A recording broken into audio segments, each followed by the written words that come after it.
So, you want to make a glass painting. You want to find a way to relax, kind of just chill out.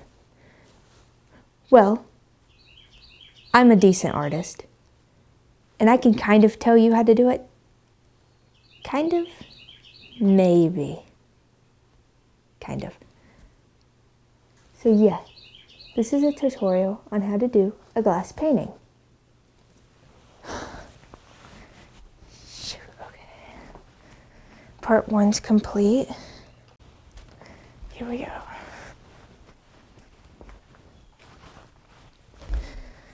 No, I'm not.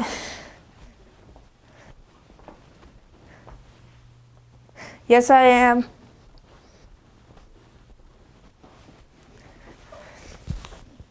So, you want to make a glass painting, kind of just relax, chill out. Well, I'm a decent artist, so I can kind of show you how to do a glass painting. Again, decent, not very good. Let's get to it.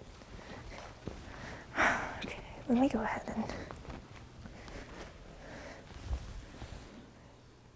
So first of all, you're going to need a picture frame, a paint pen, some different colored paint, different sized paintbrushes, an image or a drawing, nail polish remover, cotton balls and Q-tips, and some time and patience.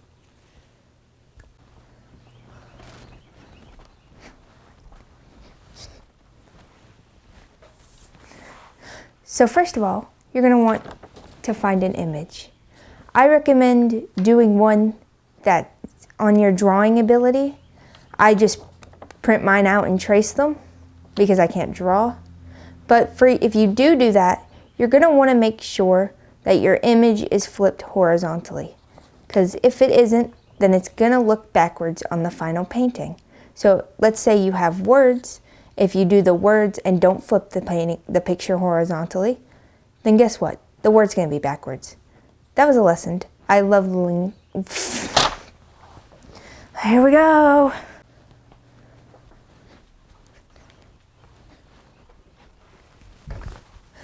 So first of all, you're going to want to find your image. You can either print one out or trace.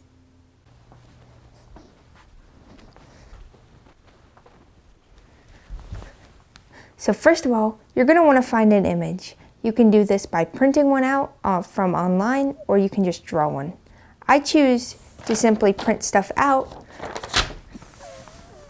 Okay.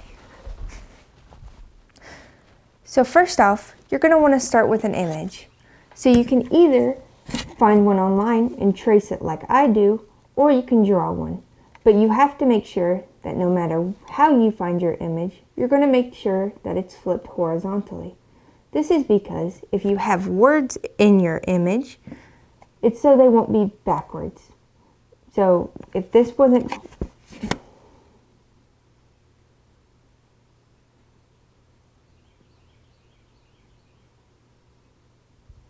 So if you have words in your image, then they'll be backwards if you do not flip it horizontally. This is simply just so you can read it. Again, learn that lesson the hard way, because I'm kind of dumb. Let's see how that went.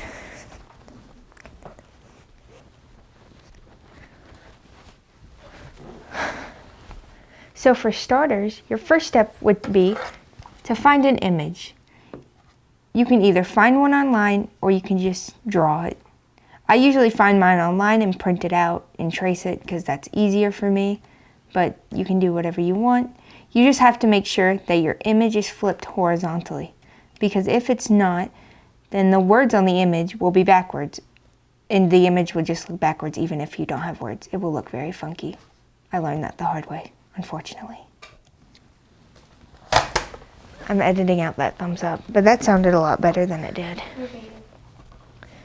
Are you going to stay here the whole time? No. Oh. You want?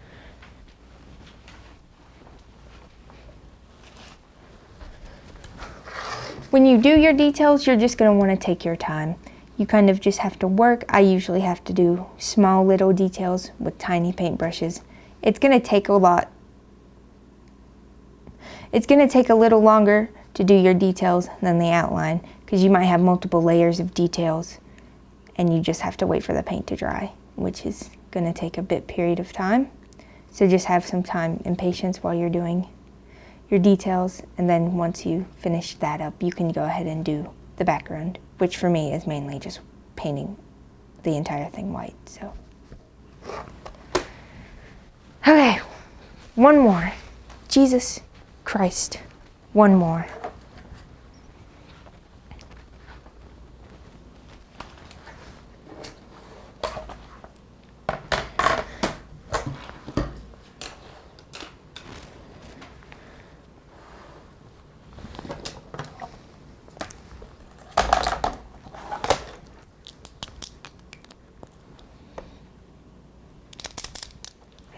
I'm not doing that.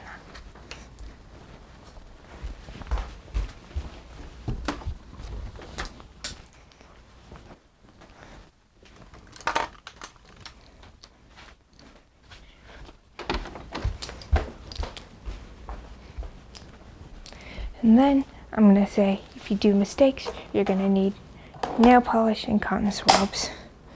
Something to dry it off with. Oh, I've been recording this entire time. Nice. If you have a mistake. If you have mistakes, I found that nail polish remover helps with cotton ball or Q-tips. You just need to wipe it off before you drives.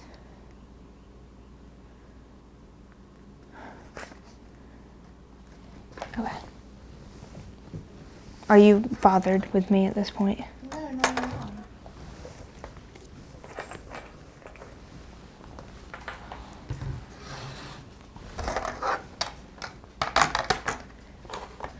So if you have a mistake with your painting, what I normally do is use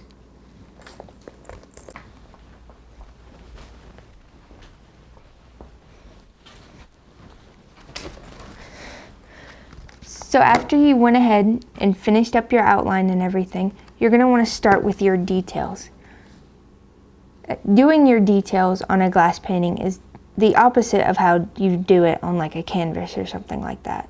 You would want to start with the details first and then the background so the details can show up, versus doing it on a regular painting where you have to do the background first and then the details. Again, I'm gonna have to like paint and stuff like on the table, just to do part of it.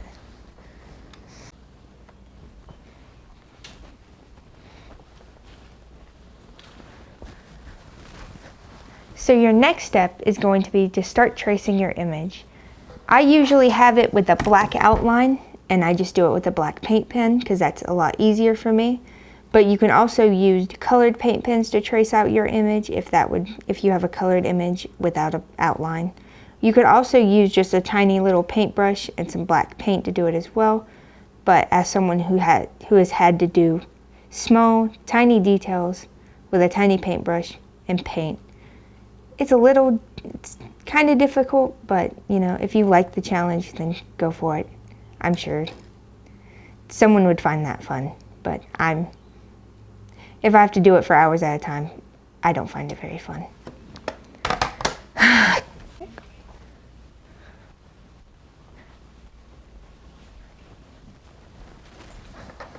So your next step is going to be tracing your image with your paint pen.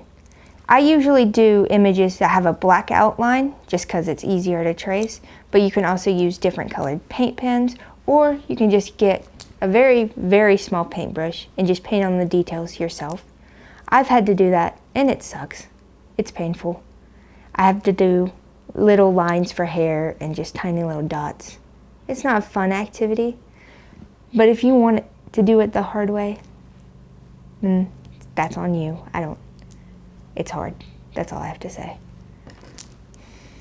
Let's try this again. Was that okay? Mm-hmm.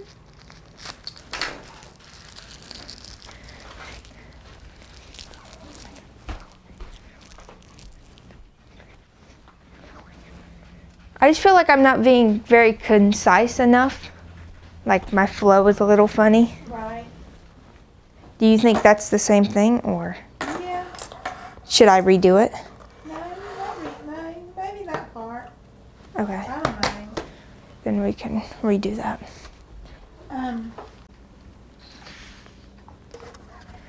So here's one of my finished products. I didn't do the same paintings over and over. This is just what one of mine looks like after doing the entire background, all the outlining, and all the details. And that's about it. I wish you very, very good luck on your glass paintings, and I hope you have as much fun as I do. Bye-bye.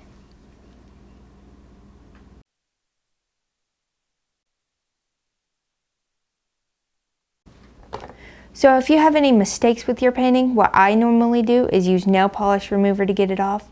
You can also do things like Lysol wipes or just plain water. But with Lysol wipes and water, you're gonna have to kind of scratch the outline off, which is kind of probably gonna damage the glass. I found that nail polish remover works best. I don't see any damages with the glass. You just have to wipe it off before it dries. You would normally use Q-tips and cotton balls to fix tinier, smaller mistakes, while you would also use something soft like toilet paper or tissues to get off bigger mistakes.